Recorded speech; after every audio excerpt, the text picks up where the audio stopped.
See, I can talk about us without even speaking about any other races of people as far as who they are and what they believe. Because any race can believe anything they want.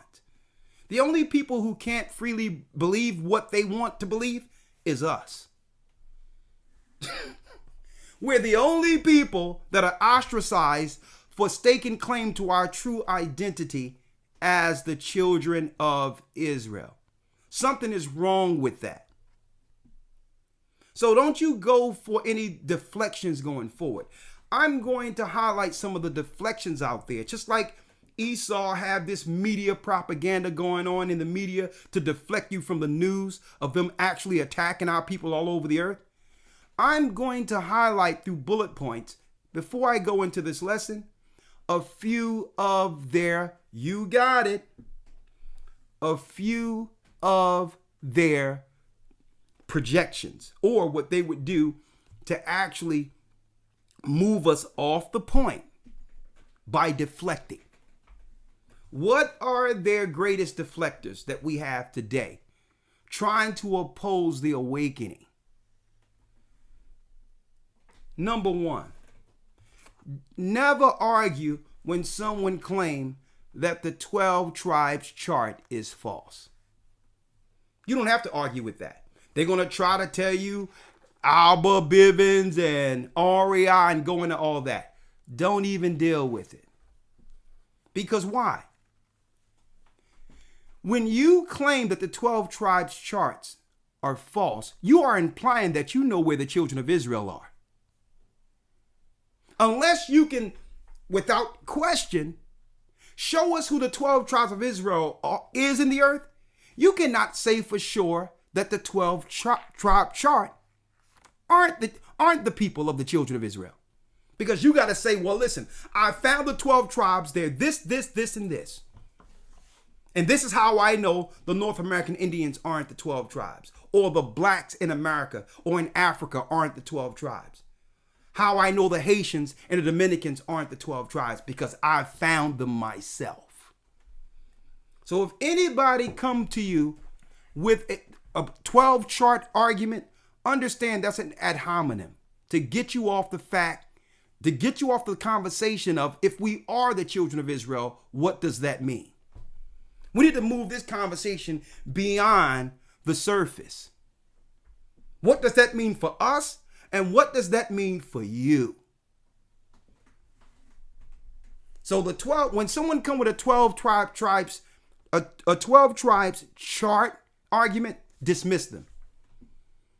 You respond back with, this has nothing to do with people. I believe that I'm one of those 12 tribes, whether that chart exists or not. Now, can you tell me who the 12 tribes are? And if they can't, X, you out the box. Argument done. Okay? That's the first deflection. Okay? And if anyone come from another religion trying to dissuade us from understanding who we are and our lot, you turn it back on them. Nah, don't ask me what I believe, because in this country or in the world right now, I have a sovereign right of freedom of religion. And I'm turning it back on you. What do you believe? Why are you so concerned with whether or not I know I'm an Israelite, when you had no problem with me being a Christian or a Muslim? So you turn it back on them every time. There's no need for us to defend our right to be Israelites according to prophecy, because they will not give us an honest argument and just open up the prophecies and the history books and let the information out freely. These are ad hominem attacks and deflections. So when they say there are Christians, I'm gonna be like, listen, don't you have enough work to do trying to straighten out your Christians than worrying about Israelites?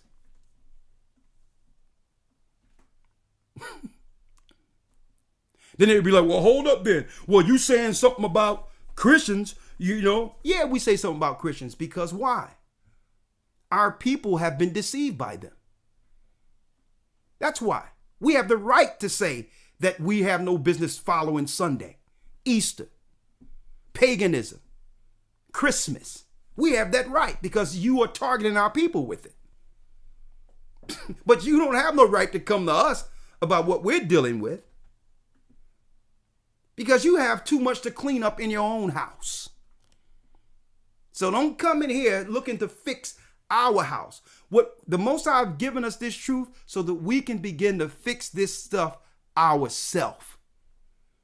This have nothing to do with a belief system. It have nothing to do with anything. No, y'all are trying to intrude because you understand for once, since all of this began, our people aren't listening to the lies anymore. So if a Muslim come, Muslims, they're not even in the box. They don't even, they dare to intrude or walk up with an Israelite. And I'm going to tell you, especially, let me tell you, even black Christians know that they cannot contend with Israelites. It's to a point where they just moved black Christians out of the way already, altogether, and they went and got white daddy, the apologetics, to show you who was directing the black community's theology the whole time. Not once did the apologetics come in the community and deal with the buffoonery that was going on in the Christian church till this day. No sooner they move themselves from behind the veil, they come directly after Israelites with all the lies and the evil, the molestation, and the letter people movement that's destroying our churches. Not once did you see them actually addressing the evil in black churches. But they came behind the veil. Why?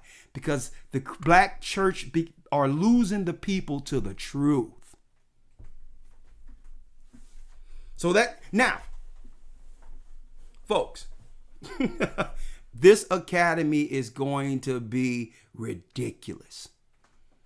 Because I'm not going to have to do much explanations. See, I don't have to argue the 12 tribes chart or whether or not I'm a Hebrew or an Israelite.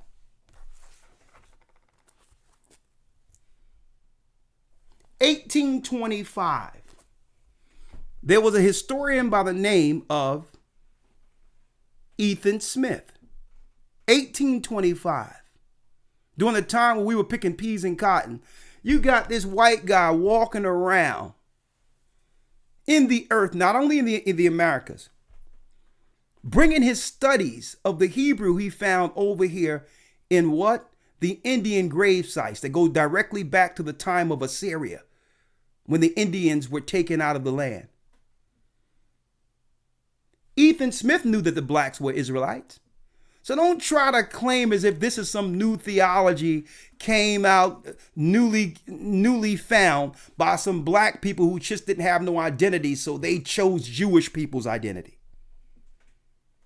This is a white man. And all through the book is a white man in the 1800s admitting the truth. That he know that the indigenous people here in America are the true tribes of Israel. Yeah, 1825, before YouTube, before TV, before radio. I have read the whole book. I've read the whole book. Ronald Sanders, Lost Tribes in the Promised Land. I got that book and the book is falling apart. How when the Esau, the conquistadors, the Spaniards came over here, guess what, folks? It was in the book that they met the 10 tribes that were here already. And they met the Indians speaking ancient Hebrew, the same Hebrew Elder Lawya teaches in the academy. Before television, before YouTube, before the internet. See? If, like I said, if I pull this back right now, you'll see nothing but books. Nothing but books. History that was before the mainstream propaganda. So I don't have to prove the 12 tribes chart and all that crap. The question is, if y'all knew about all this, like what I have in my hand right now, why didn't you tell our people? If our people knew we were the children of Israel, instead of us just being Christians, pagan Christians, we'd have understood our accountability to one another according to the laws contained in the book. We would understand the consequences of not keeping our families together, the consequences of not being thieves, robbers, whores, perverts. We would have understood not to steal, not to commit adultery, not to bear false witness. Our communities would be clean. We wouldn't be dying and sick right now if you told us the truth. So don't try to come with some ad hominem attacks as if you care about black people now. Ethan Smith, 1825. It so happened I had this book, one of the original books, over 10 years ago, and I lost the book. But I have a reprint right here. All the books I just gave away or lost, the Most High allow it where I can get them back again. They don't want to open up the history books and bring out the facts. They're looking to be a stumbling block to our people who have lost their way, who have no way, knowing that if our people don't come back to Israel and follow this book, they're going to fall to this propaganda and campaigns. And the apologetics and all these other demons out here don't care about our people, because they know if our people don't get this truth, they're lost. If they don't find the truth concerning our God and the commandments, they're going to die by the hands of the Roman Empire. Here we go now. Here we go. How did we lose Jerusalem? First and foremost, our God said, our God, the God of Israel, he promised us that in this time of darkness, he would finally awaken us to the truth. He would finally give us this truth to connect all the dots to understand why our people have suffered so.